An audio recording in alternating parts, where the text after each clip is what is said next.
Hello everyone, it's Kirti Sharma. Welcome Raghuvansh Convent School. Today we are studying about class 10th chapter 15 of economics, economic development and planning. In our previous class we are studying about the histories chapter national awakening. Now we are studying today economic development. What is economic development? The country developing in any field it is affected our economy. यानी हमारी जो country है उसमें जो भी कुछ काम होता है, जो भी कुछ क्रियाएं की जाती हैं, वो सब क्रियाएं क्या है हमारी इकोनॉमिक डेवलपमेंट यानी हमारी अर्थव्यवस्था को कुछ ना कुछ अच्छा या बुरा इफेक्ट जरूर करती हैं. तो let's start our concept of development. सबसे पहले हम देखते हैं कि आज से हम मॉडर्न एज में अगर देखें तो हर किसी व्यक्ति के लिए रोटी, कपड़ा और मकान ये 3 बेसिक नीड्स होती हैं.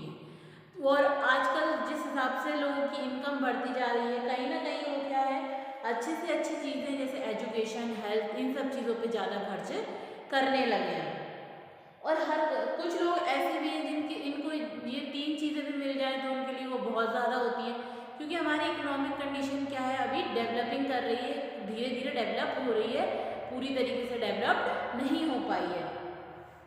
और अगर देखा जाए तो हमारी कंट्री क्या है अभी कंटिन्यूसली प्रोसेस डेवलपमेंट है, मतलब हमारी कंट्री क्या है अभी ये कंटिन्यूस प्रोसेस कर रही है जिसमें क्या है वो धीरे धीरे डेवलप हो रही है. और इसका रिजल्ट हमें किसमें देखने को मिलता है, हमारी नेशनल इनकम और पर कैपिटल इनकम में देखने को मिलता है.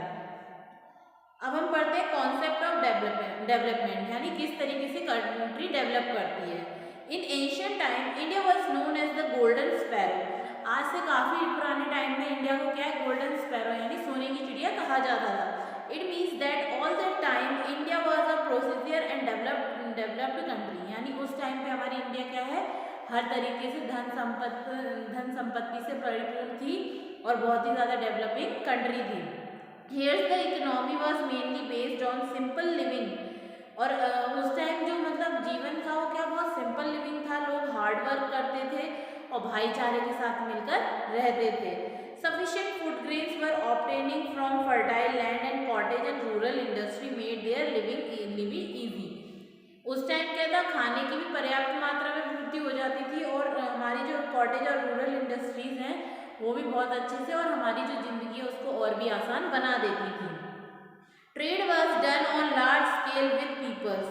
और व्यापार भी बहुत बड़े पैमाने पर लोगों के द्वारा किया जाता था. The state and village were happy and prosperous. हमारी जो स्टेट और विलेज थे वो दोनों भी खुश थे क्योंकि दोनों के पास पर्याप्त में मात्रा में धन भी था और काम भी अच्छा होता था. In ancient time, under economic development, along with materialistic facilities, human value were also giving important place. The great thinker Kautilya described these thoughts in detail in his book अर्थशास्त्र. तो पुराने टाइम में क्या है कि जो हमारी कंट्री थी वो बहुत अच्छी से उसकी इकोनॉमिक कंडीशन भी बहुत अच्छी थी और वो बहुत अच्छे से हमारी जो इकोनॉमी है वो डेवलप कर रही थी यानी विकास कर रही थी. और हमारे लिए उस टाइम क्या ह्यूमन वैल्यू सबसे ज़्यादा थी यानी मानवीय ताकत या मानवीय क्रियाएं सबसे ज़्यादा इम्पोर्टेंस रखती थी. और इसी के कारण कौटिल्य जो थे यानी जिनको अर्थशास्त्र का यानी इकोनॉमी का जनक बोला जाता है, फादर ऑफ इकोनॉमी कौटिल्य जो हैं उनको क्या है उन्होंने अपनी बुक में अर्थशास्त्र यानी हमारी इकोनॉमी के बारे में जो आज हम फेस कर रहे हैं उन सब चीज़ों के बारे में उन्होंने काफ़ी पहले ही डिस्क्राइब कर दिया था अपनी बुक अर्थशास्त्र में. In ancient time, a special place were given to a metallic phosphorus prosperous under economic development as global level. हमारे एंशियंट टाइम में जो हमारा मेटलिस्टिक प्रॉस्पेरियस है उसको क्या है एक इम्पॉर्टेंट इकोनॉमी में एक इम्पॉर्टेंट जगह मिली थी. The mercantilist thinker of Germany and France considers gold and silver on the basis of development. और तो जो मार्शलेट थे जो कि जर्मनी के जो थिंकर थे जर्मनी और फ्रांस के, उनका कहना था कि जो गोल्ड और सिल्वर है वो क्या है हमारी इकोनॉमिक को और ज़्यादा डेवलप करता जा रहा है. The concurrent of develop keep on changing with time. और क्या होता है कि जो जीत का जो मतलब कॉन्कर किसी भी चीज़ को जीतने का जो एक डेवलपिंग पीरियड होता है, विकास करने का तरीका होता है, वो टाइम बाय टाइम चेंज होता रहता है. अकॉर्डिंग टू क्लासिक काफ़ी सारे जो हमारे मतलब जो थिंकर्स थे जैसे एडम स्मिथ हैं, कार्ल मार्क्स हैं और J.S. मिल है, इन लोगों ने काफ़ी ज़्यादा ज़्यादा हमारी इकोनॉमी के बारे में उनकी बुक्स में अलग अलग डिस्क्राइब किया है, उनको बताया है कि हमारी जो इकोनॉमी है उस टाइम क्या है, पीपल बेस्ड थी, यानी ह्यूमन एफर्ट पे चलती थी। और मेनली जो थे उन लोगों ने ये भी बताया कि किस तरीके से हमारी जो कंट्री है वो अपने प्रोडक्टिव यानी रिसोर्स जो कि हमारे नेशनल इनकम वगैरह है वो कब बढ़ेगी, जब हमारी जो पर कैपिटल इनकम है उसमें डेवलपमेंट होगा, तभी हमारी जो नेशनल इनकम है वो इजीली बढ़ेगी। यानी इसमें हमें दो चीज़ इंपॉर्टेंट देखने को मिलेंगी। पहला तो होगा कि डेवलपमेंट किस तरीके से होता है,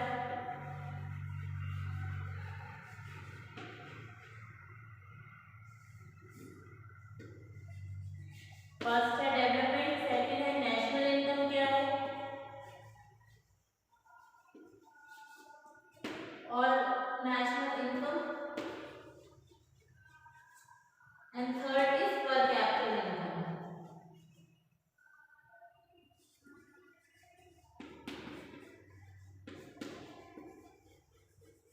तो ये तीन चीज इसमें इम्पॉर्टेंट है। तो अभी हमने पढ़ा कि किस तरीके से, अभी हम पढ़ रहे हैं कि डेवलपमेंट का कॉन्सेप्ट क्या होता है, यानी विकास की जो प्रक्रिया होती है वो कैसे आगे बढ़ती है। अब हम इसमें देखते हैं कि हमारे जो थिंकर्स थे, यानी जो हमारे कार्ल मार्क्स, उन लोगों ने ना कुछ बातें कही थी कि अगर हमें अपनी इकोनॉमी को इजीली डेवलप करना है तो उसके लिए हमें क्या करना पड़ेगा।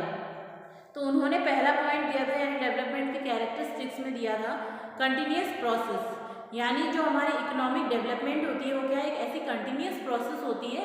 जैसे अभी आपने देखा होगा कि जो 2020 जो ईयर था हमारे लिए काफ़ी ज़्यादा हमारी इकोनॉमी के लिए क्या था, बहुत कठिन समय था, क्योंकि इसमें क्या है ऐसी कुछ चीज़ें हुई जिसके कारण हमारी इकोनॉमी क्या है काफ़ी नीचे चली गई, लेकिन उसका जो प्रोसीडियर था वो रुका नहीं, कुछ टाइम के लिए थमा लेकिन रुका नहीं, क्या है उसमें कंटिन्यू ग्रोथ होती रही, जिसके कारण हमारी जो सप्लाई और कमोडिटीज है वो इजीली चलते रहे थे, यानी उनका प्रोसेस कभी भी रुका नहीं था। फिर increase in national income and पर कैपिटल इनकम, और डेवलपमेंट होगा तो सीधी बात है कि जब हमारी कंट्री में ज़्यादा डेवलपमेंट होगा, विकास बढ़ेगा, तो नई नई अपॉर्चुनिटीज़ मिलेंगी, और जब नई अपॉर्चुनिटीज़ मिलेंगी तो हमारी जो नेशनल इनकम है, पर कैपिटल इनकम है वो बढ़ेगी, और पर कैपिटल इनकम बढ़ेगी तो हमारी नेशनल इनकम ऑटोमेटिकली बढ़ने लगेगी। उसके बाद है एक लॉन्ग पीरियड। अब हमारी जो इकोनॉमी का डेवलपमेंट है, ऐसा नहीं कि हमने सोच लिया कि हमें इकोनॉमी को डेवलप करना है और 4 दिन में उसका डेवलपमेंट हो जाएगा। हमारी जो इकोनॉमी है उसका जो डेवलपमेंट है वो क्या है, बहुत लंबा प्रोसीडियर है, उसमें हम शॉर्ट टर्म में कोई भी काम नहीं कर सकते। हाँ, उसमें छोटे मोटे चेंजेस अगर हम करना है तो वो हम शॉर्ट टाइम में कर सकते हैं, लेकिन कोई भी बड़ी चीज़ जैसे एग्रीकल्चर प्रोडक्शन वगैरह बढ़ाने हैं, तो अब हम एग्रीकल्चर, आपने किसी को कह दिया कि हमें अपना प्रोडक्शन बढ़ाना है, तो हम प्रोडक्शन एक दिन में तो नहीं बढ़ाएंगे ना। अब जैसे एग्रीकल्चर लैंड का प्रोडक्शन कैसे बढ़ता है, जो रॉ मटेरियल होता है वो हमें एग्रीकल्चर लैंड से, इंडस्ट्री से मिलता है, तो अब हमने अगर ऑर्डर दे दिया कि नहीं हमें तो कल की कल इतना सारा ग्रेन चाहिए, तो ऐसा नहीं हो सकता। क्यों? क्योंकि एक एग्रीकल्चर कैसा जो प्रोडक्ट है वो क्या है, उसको टाइम लगता है, प्रोसीडियर।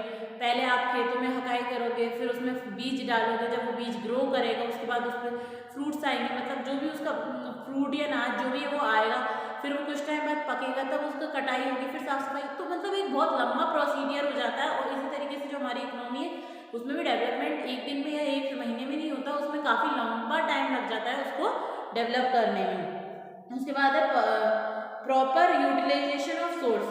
हमारे यहाँ क्या है, हर चीज़ का जो एक कोई भी सोर्स है उसका प्रॉपर यूटिलाइज करना ज़रूरी है। अब मान लो कि मेरे पास एक बहुत बड़ी खदान है या ये स्कूल की बिल्डिंग है, अब स्कूल की बिल्डिंग में जब तक बच्चे नहीं आएंगे तो इसका यूटिलाइज नहीं होगा। क्यों? क्योंकि जब तक आप नहीं आओगे, यानी जो हमारा एक रिसोर्स है, स्कूल हमारे लिए हमारा एक रिसोर्स है, एजुकेशन हब है हमारे लिए, तो जब तक हम इस एजुकेशन हब में हमारे स्टूडेंट्स नहीं होंगे, टीचर्स नहीं होंगे और पूरी फैसिलिटीज़ नहीं होंगी, तो क्या है जो हमारे पास रिसोर्स है वो यूटिलाइज नहीं होगा या उसका कोई भी यूज़ नहीं होगा। तो इसी तरीके से किसी भी, जैसे कोयले की खदान है, हमें पता है कि उसमें कोयले की खदानों में कुछ खदानें ऐसी हैं जिनमें हीरे भी हैं। अब हम वहाँ जाके उन हीरों को सर्च नहीं करेंगे, उनको छानबीन नहीं करेंगे, उनको छाटेंगे नहीं, उनको मतलब रॉ मटेरियल लेके उसको एक परफेक्ट मशीनरी करके उसको तब तक तैयार नहीं करेंगे, तब तक हमें वो चीज़ नहीं मिलेगी। यानी हमारे पास वो चीज़ तो है, जब तक हम उसका यूज़ नहीं करेंगे, उसका यूटिलाइज नहीं करेंगे, तब तक वो रिसोर्स नहीं कहलाएगी या फिर वो वेस्टेज ही कहलाएगी। Improvement in standard of living and social welfare. जिस तरीके से हमारी इकोनॉमी को डेवलपमेंट होगा, हमारी इकोनॉमी के डेवलपमेंट के साथ साथ क्या है, हमारा भी स्टैंडर्ड ऑफ लिविंग यानी हमारे जीवन जीने का तरीका भी बढ़ गया है। जैसे पुराने टाइम में क्या होता था, आपने देखा होगा पुराने टाइम में, एशियन टाइम से लेकर मॉडर्न टाइम में काफ़ी सारी चीज़ें बदल गई हैं, ह्यूमन की बेसिक नीड्स चेंज हो गई हैं। अब जो व्यक्ति एक मतलब लो पॉवर्टी लाइन रह रहा है यानी गरीबी रेखा में है, तो उसके लिए तो 2 वक्त की रोटी भी बहुत हो जाएगी। लेकिन जिस व्यक्ति के पास काफ़ी सारा पैसा है, उस व्यक्ति को क्या है, पहले जब उसके पास पैसा कम था तो उसके लिए फैन पर्याप्त था, लेकिन अब जैसे जैसे पैसा बढ़ा उसके लिए फैन के बाद उसे कूलर की ज़रूरत पड़ गई, कूलर के बाद उसे एसी की ज़रूरत पड़ गई। तो इस तरीके से क्या है, हमारा स्टैंडर्ड ऑफ लिविंग धीरे धीरे करके बढ़ता जा रहा है। किसके कारण, जब हमारी इकोनॉमी में डेवलपमेंट हो रहा है, हमारा जो डेवलपमेंट की जो प्रोसेस है वो कंटिन्यू बढ़ती जा रही है। तो ये था हमारा कॉन्सेप्ट ऑफ डेवलपमेंट कि जब डेवलपमेंट कब होगा, जब हम ये सारे जो पॉइंट्स हैं इनको फॉलो करेंगे। उसके बाद आता है हमारा national income and per capita income. अब नेशनल इनकम क्या होता है, इसको ध्यान से सुनिए क्योंकि ये इंपॉर्टेंट क्वेश्चन है।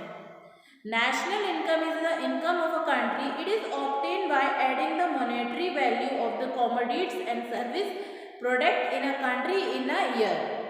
नेशनल इनकम देश की वो इनकम होती है जिसमें मॉनेटरी वैल्यू यानी जिसमें मुद्रा की मात्रा होती है, और मुद्रा की मात्रा का मापन यानी उसका जो मेजरमेंट है वो कैसे किया जाता है कि पूरी कंट्री में एक साल में जो व्यक्तियों की आय है यानी पर कैपिटल इनकम है वो कितनी है, उसको हमारी कंट्री की पॉपुलेशन से यानी नेशनल इनकम को हमारी कंट्री की पॉपुलेशन से जब हम डिवाइड करेंगे तो वो क्या आ जाएगा, हमारा पर कैपिटल इनकम निकल आएगा। डेफिनेशन नेशनल इनकम, अब मार्शल के थ्रू एक डेफिनेशन दी गई है, the labour and the capital of the country, जो हमारी कंट्री की लेबर है और कैपिटल है, एक्ट इन नेचुरल रिसोर्स, वो क्या है, नेचुरल रिसोर्स है, यानी मानव जो है हमारा नेचुरल रिसोर्स है, हमारे पास जो पावर है वो हमें गॉड से दी हुई है यानी नेचुरली मिली है, हमने उसको आर्टिफिशियली नहीं बनाया है।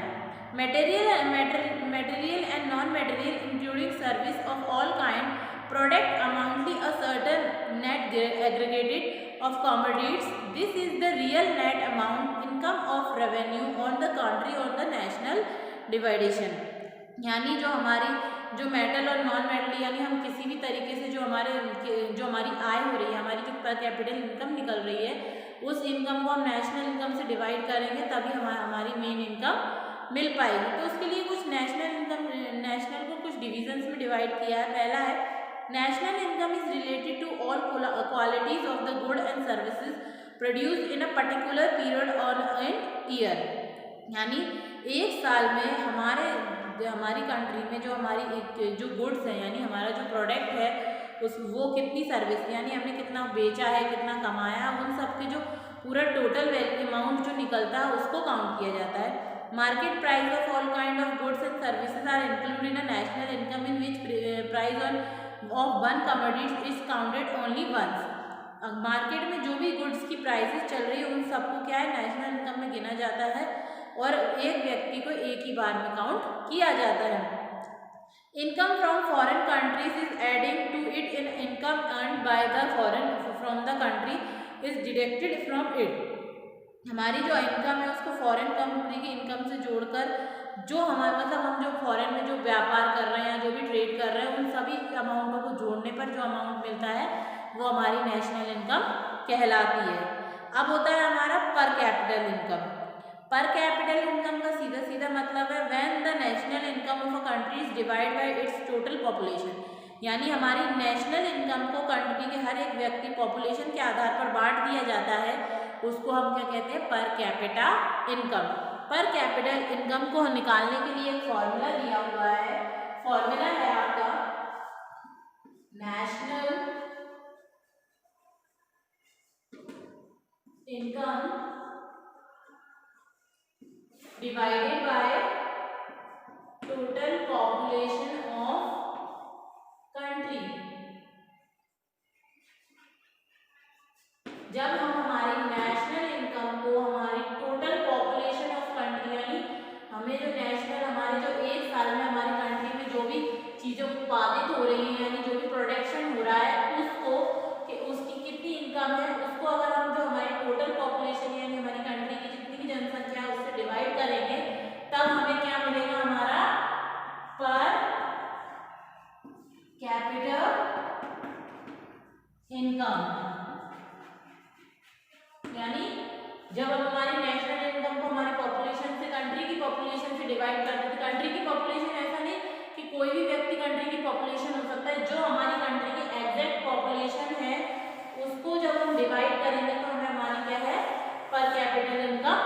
मिल जाएगी।